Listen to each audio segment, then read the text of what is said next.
So, good evening, guys. You know, you know that it's being very tough phase for us because there are so many things which we are handling, and unfortunately, we are not getting the time to shoot the YouTube videos. But as you know that, the wait is almost over because on 20th of June our app is coming, and the day our app is coming it would be more or less like a YouTube channel, because in our app we would be able to shoot videos covering 1 minute, 2 minute and 3 minute, and very soon we would extend this to 4 minute, extend the facility to 4 minute and 5 minute as well. So it's just a matter of another 20 days, but now we have decided we would be more regular on YouTube. The tenure of the videos would be short, so rather than having 40 minutes video we would have short videos, but we would try to be more regular on YouTube. So guys, we are talking about a very important topic today, and I think this important topic deserves a lot of attention. And this topic is actually should be divided into two parts, part 1 and part 2, and finally the part C, which needs to be amalgamate once we discuss part A and part B.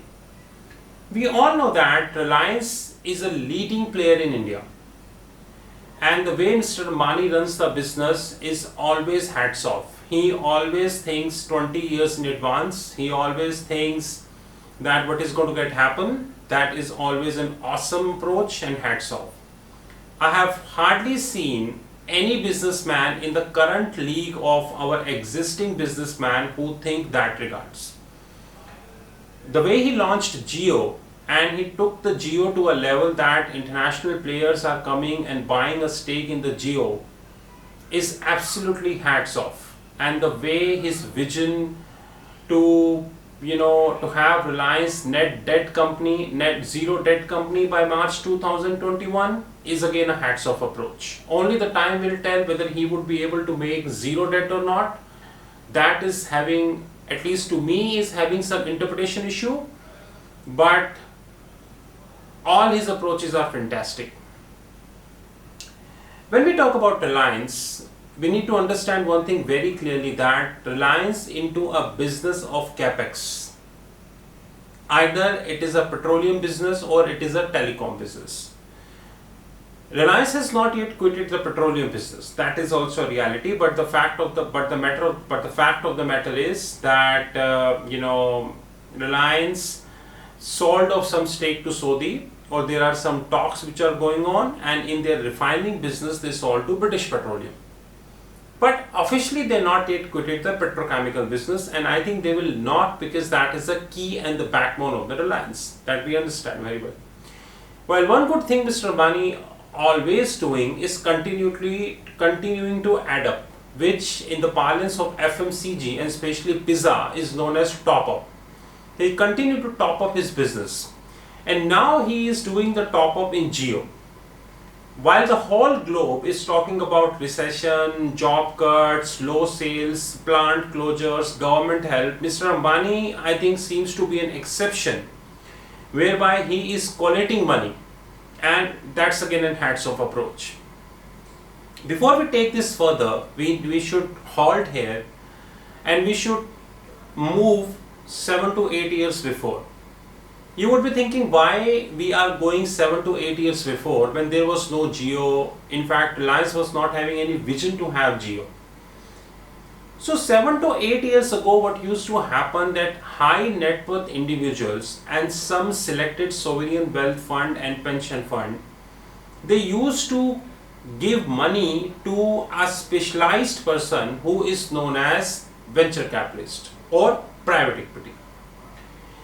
And these venture capitalists and the private equity players used to invest this money in these startups, could be early stage startup, late stage startup, or well funded startups, and they used to get some money. Everyone know that when I'm using a word money, I'm using a word paper money, because there is actually no money. We have seen that after the collapse of the SoftBank, it is Swiggy, Zomato, Ola, Uber, Book My Show, Home Credit, and now SoftBank himself, who is cutting 10% of the jobs, which is tantamount to 500 jobs. Now the fact is that this model is changing at a much faster pace because a leader in the venture capital space, the so-called SoftBank and the so-called Vision Fund, is collapsing. SoftBank came in public domain and said that they are cutting 10% of the workforce, which tantamount to 500 people, and they have offices in London, in US and Tokyo, of course. And they are cutting 10% of the workforce. God knows whether the cut of 10% of the workforce is the last one, or it may even exaggerate further as the time progresses. We do not know. Due to the collapse of this model, which we envisaged in 2018, you can very well check on the YouTube, these big boys are changing their approach. And they should be. What they're doing, they are now saying that rather than giving money to a venture capitalist who invests this money in a startup and give us the paper valuation, let's invest directly into the companies. And I think it is a better approach. For two reasons. Number one, if a fund or a sovereign wealth fund or a pension fund invests his money directly, then he or she having complete control on that funding. They can directly interact with that country, company, organization, institution or a setup. That guys, what you are up to, what you are doing, what performance, this is performance we expected, this is what we're getting, this is what we're not getting. Having said that, there are multiple interpretation issues which we always have, in the sense like sometimes these organizations tend to be bossy in nature, and due to the bossy attitude, the lender faced lot of scrutinies. We have seen many cases in the recent that even the founders committed suicide because of this attitude. I hope you're getting what I wanted to say. So everything is having pros and cons. Now the collapse of this venture capitalist model led to these fund and startups to invest directly into the companies. But which companies? We know that the world is going digital. I would say the governments are going digital. I don't know whether this plan is still in place or not, but the Dubai government wanted to have complete blockchain by 2021. Singapore government working on Project Ubin, not sure till what extent Project Ubin is successful. So the world is talking about digital. I say there are two digitals. One is fake digital and one is the right digital.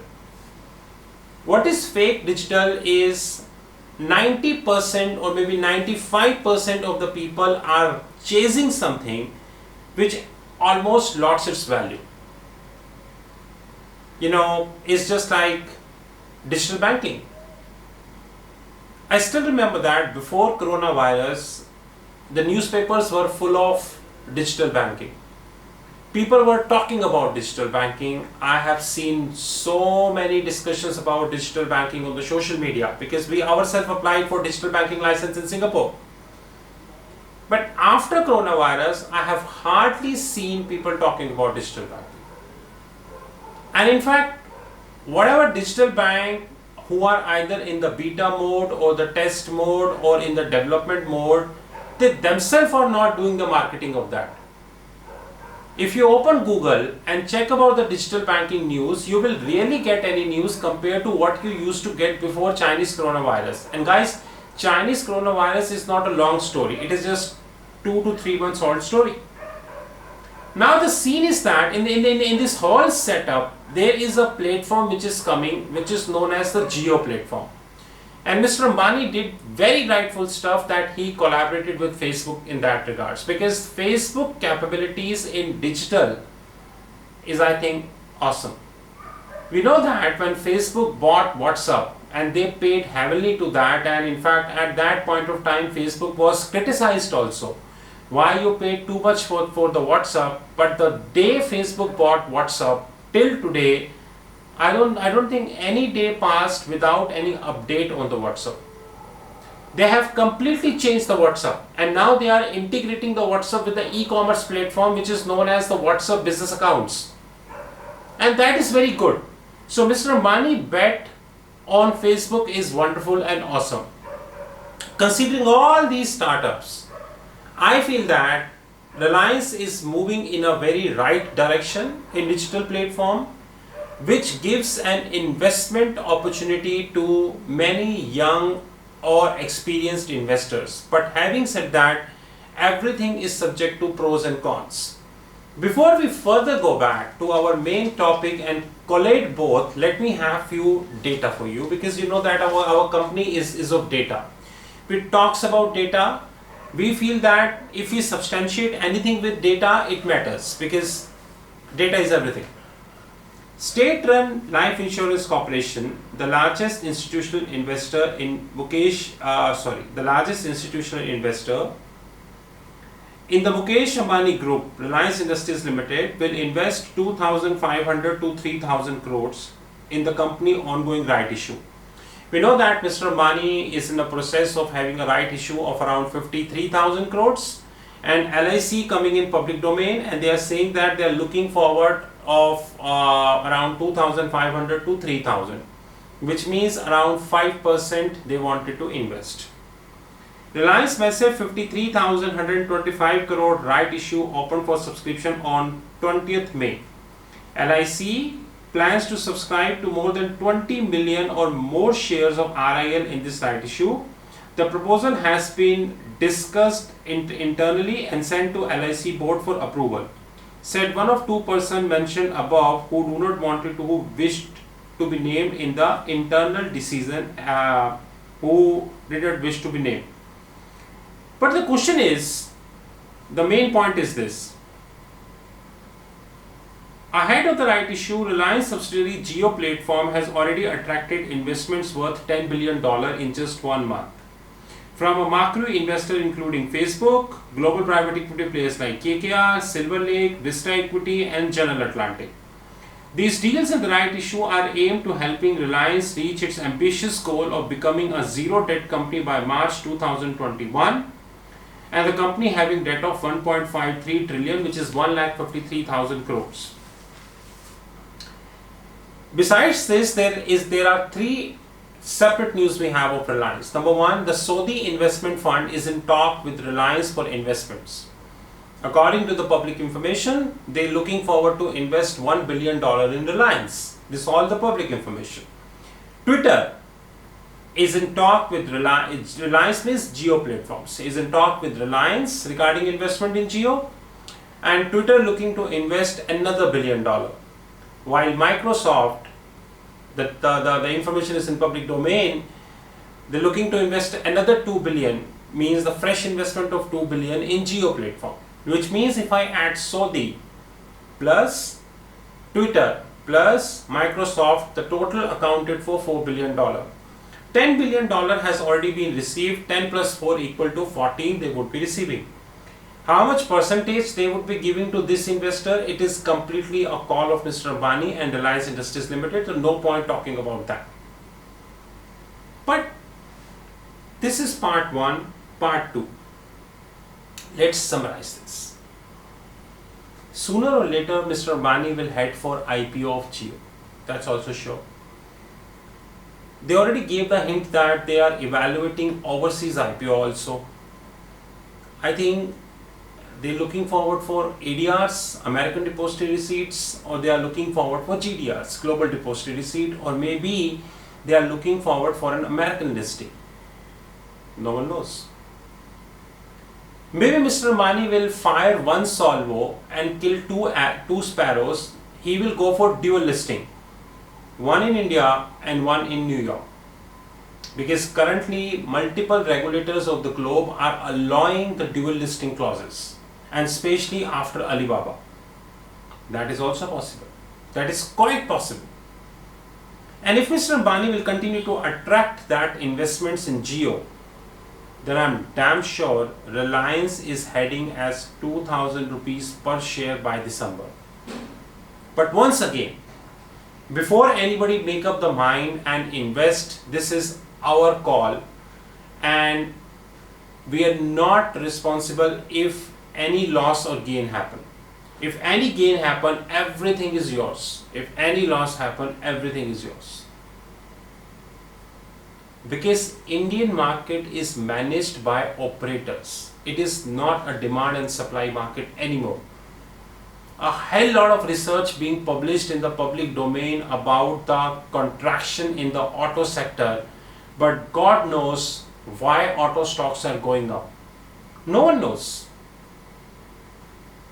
I have raised a lot of concern that do these reports actually translate into the share prices? But in the case of Mr. Ambani, the thing is that it is actually translating.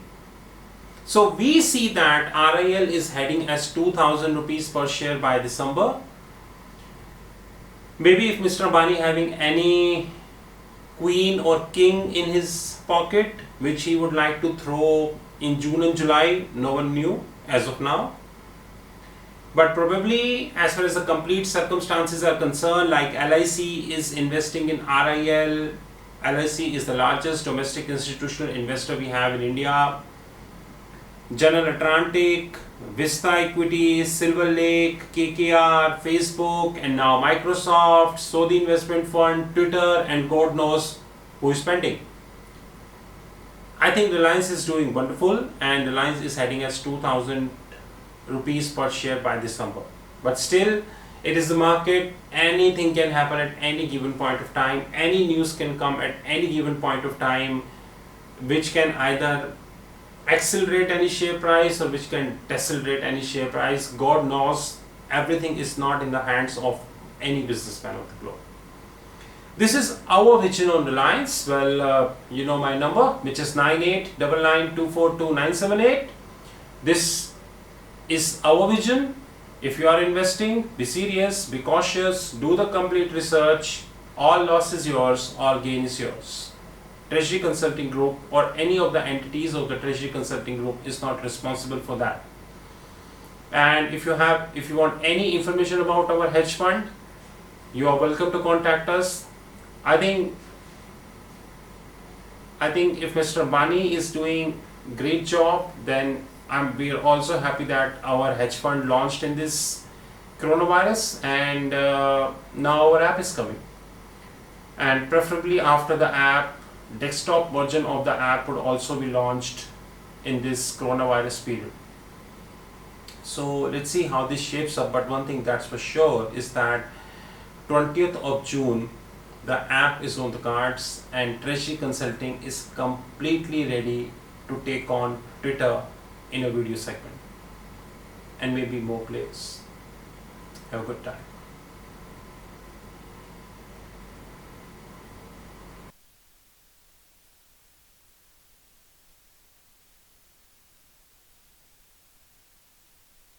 At onset, we thank you very much for watching this video.